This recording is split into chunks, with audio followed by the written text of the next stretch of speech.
Bonjour tout le monde et bienvenue sur French Chit Chat with Dylan.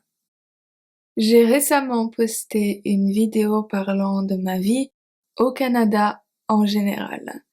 Si vous êtes nouveau ici, j'ai immigré au Canada en 2019 pour être avec mon mari. Juste pour ajouter un peu de contexte à cette vidéo, on ne vit pas au Québec, on vit en Colombie-Britannique, sur la côte ouest. Aujourd'hui, je vais vous parler des inconvénients de la vie au Canada, mais je dois préciser qu'un inconvénient pour moi ne l'est peut-être pas pour vous. Par exemple, le prix du dentiste. Je n'ai jamais dépensé beaucoup pour les soins dentaires quand j'étais en Europe, mais ici, ce n'est pas la même chose. Je viens d'avoir un traitement dentaire qui m'a presque coûté 4 000 $. Je pense qu'en Europe, cela m'aurait coûté quelques centaines d'euros. En revanche, les soins dentaires sont beaucoup mieux ici, je dois dire.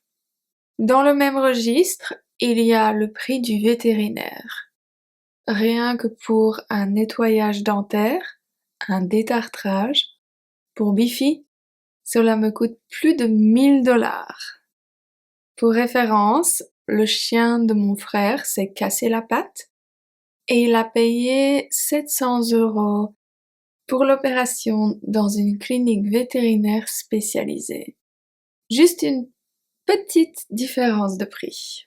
En général, le système médical n'est pas très bien organisé.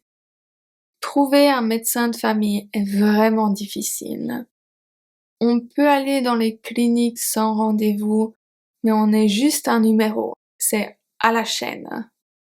Et il faut aussi passer par un docteur pour voir un spécialiste. Si on n'a pas de docteur, c'est compliqué. Mais au moins les soins basiques sont gratuits. Payés par nos taxes. Je ne peux pas faire une vidéo sur les inconvénients sans parler de l'immobilier, que ce soit pour acheter ou pour louer. Les prix sont complètement disproportionnés. Pour acheter une maison ici en Colombie-Britannique, il faut dépenser un minimum d'1 million de dollars pour une petite maison loin de la ville, sans compter les taxes. Pour une maison plus grande et plus neuve, cela monte à quelques millions de dollars. Les appartements, ce n'est pas mieux car il y a beaucoup de frais mensuels.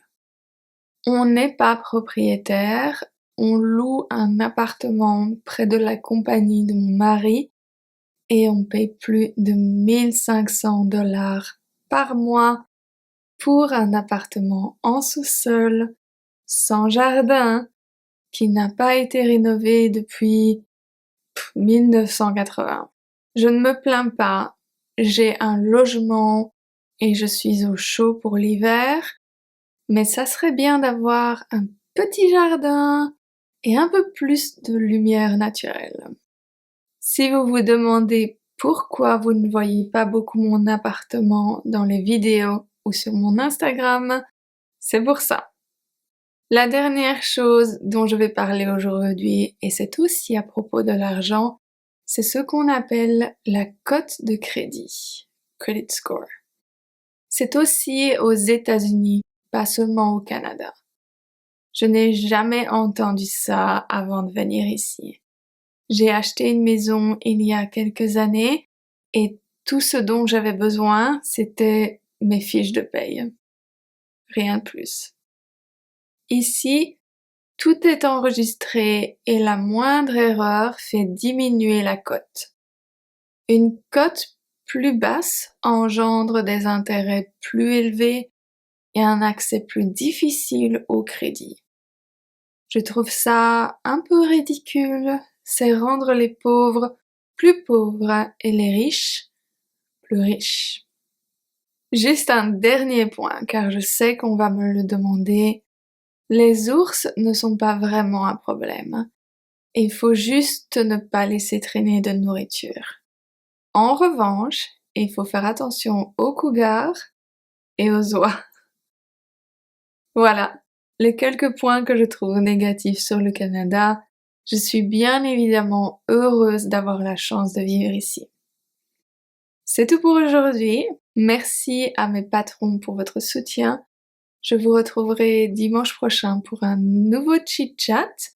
Dimanche prochain, on va parler des sports d'hiver. À dimanche prochain.